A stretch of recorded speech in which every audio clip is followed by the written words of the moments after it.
Hello, bienvenue dans le jardin de Grandpa. Aujourd'hui, t'es tard.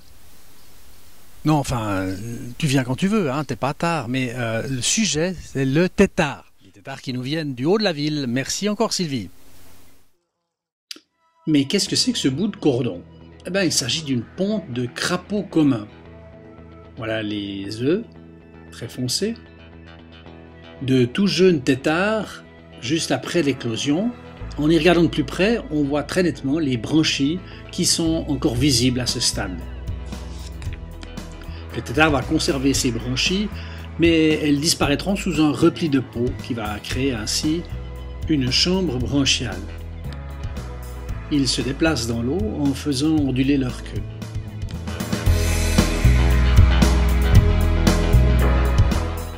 Les voilà installés dans le jardin de Grandpa. Et avec sa bouche, le tétard va racler, filtrer, voire râper. Il se nourrit de débris organiques, d'algues. On voit bien de profil la queue et la nageoire caudale. Il passe la nuit au fond de la mare, mieux protégé, et au matin, il remonte pour aller vers les berges de l'étang ou de la mare. Ils prennent ainsi le soleil à très faible profondeur, leur corps agissant un peu comme des panneaux solaires, permettant ainsi d'accélérer leur développement.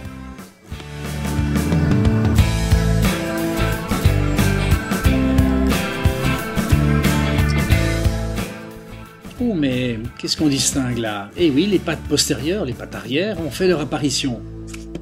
Là, on sent que la troisième patte n'est pas loin. Et voilà, encore plus tard, les quatre pattes sont là. Les pattes antérieures sont sorties. On voit bien l'appel d'eau par la bouche. Chez cet individu, on distingue les branchies en rouge.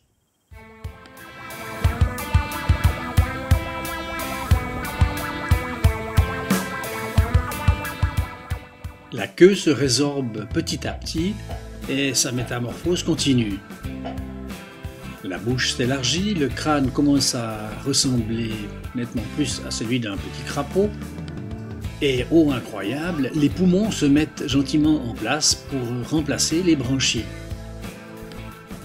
Le jeune animal se met à respirer l'air de la surface et il est important qu'il puisse rejoindre facilement la terre ferme.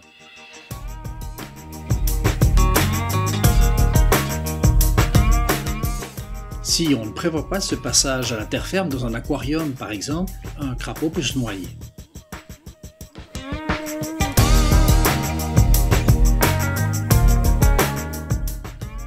La taille de l'animal? À peine 1 centimètre. 5 doigts pour les pattes arrière et 4 pour les pattes avant. Ce n'est que 3 à 7 ans plus tard qu'il atteindra sa maturité sexuelle, qu'il sera donc adulte et qu'il rejoindra sa mare. Arrivant parfois en couple. Notez sur cette image la quantité incroyable de cordons d'œufs. Madame Crapaud est toujours plus corpulente que monsieur. Oh, mais que vois-je? Un couple de crapauds communs a décidé de pondre dans la piscine d'un hôtel.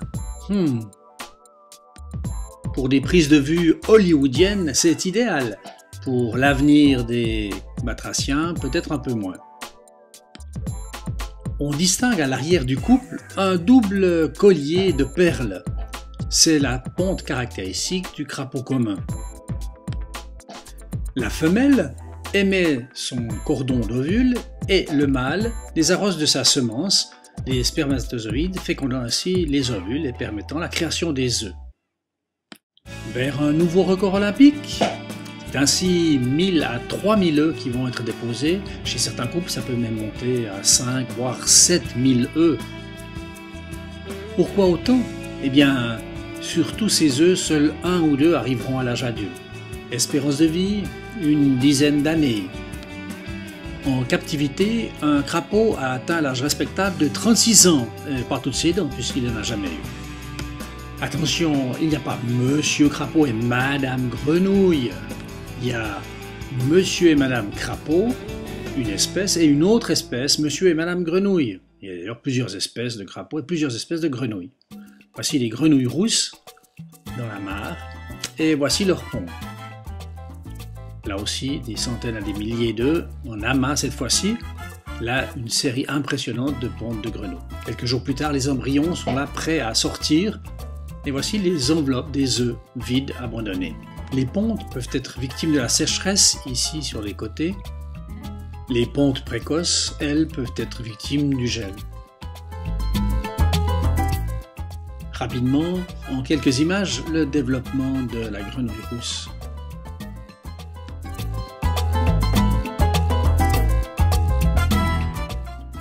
Les têtards sont une proie de choix pour les nombreux prédateurs. Ici, une larve de libellule.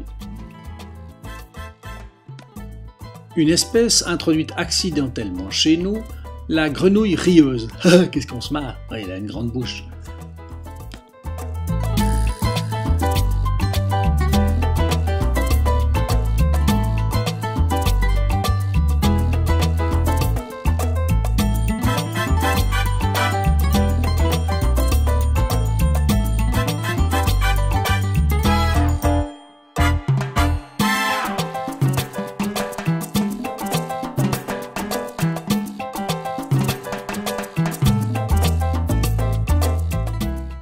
Un grand merci à Heini pour les photos de l'halite accoucheur qu'il a trouvé dans son jardin. Le mâle transporte les œufs sur son dos jusqu'à leur éclosion. Bon voyage!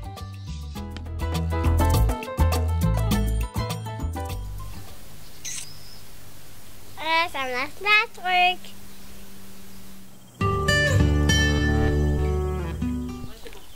Henri D a dit « Crapaud, t'es pas beau, tu plais pas aux filles. » Ah, l'apparence physique, la beauté, quels sont les critères? C'est pas évident. Et puis moi, ces petits crapelets, je les trouve plutôt craquants. Ils sont mignons, non? La Bible nous dit que Dieu n'a pas le même regard que l'homme. L'homme regarde ce qui frappe les yeux, mais Dieu, lui, regarde au cœur. Le bricolage du jour, un abreuvoir à oiseaux avec une noix de coco. Alors, vous pouvez prendre une glace, elle est déjà coupée en deux, c'est plus simple, ou scier une noix de coco en deux, percer 3 petits trous, attacher 3 ficelles, ou 4, un nœud, et on le suspend à une haute branche pour que les chats ne puissent pas les atteindre. Et voilà, le tour est joué.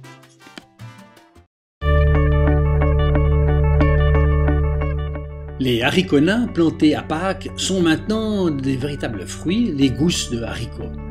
Attention les limaces. Les fourmilières sous les dalles continuent à se développer et à chasser. Ici, un malheureux mille-pattes, une litobie, qui est mis à mal par les fourmis qui l'attaquent.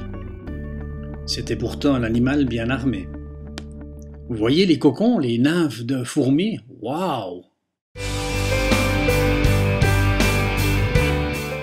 Les larves de tritons continuent de grandir. Oh, ils ont fière allure. Regardez les branchies. Le sang qui vient se recharger en oxygène. Carnivores, ils se régalent de larves de moustiques. Et la ponte de notre escargot des haies. Eh oui, l'éclosion a eu lieu. Et vous voyez ces minuscules petits escargots qui restent encore un certain temps à l'abri. Et puis qui iront tenter l'aventure. On les voit ici de dessous avec leurs pieds en blanc. Et c'est parti pour la découverte du monde. On voit bien leurs 4 tentacules, la coquille.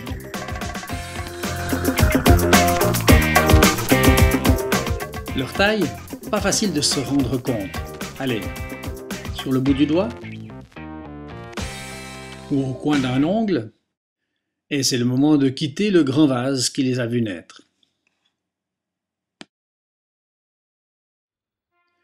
Et nos jeunes goélands, eh bien, c'est la phase d'apprentissage de vol en simulateur de vol quasi. Vous voyez, se surplace pour exercer le battement des ailes.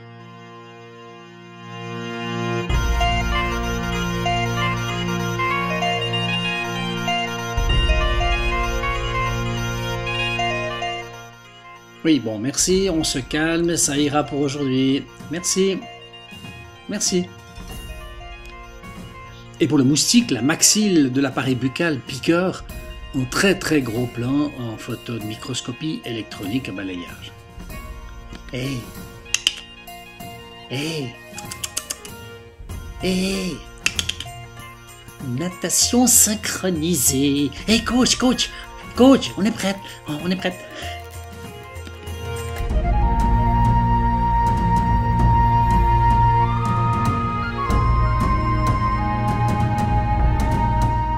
Bibapalula, she's my baby. Bibapalula, don't make my baby. Bibapalula, she's my baby.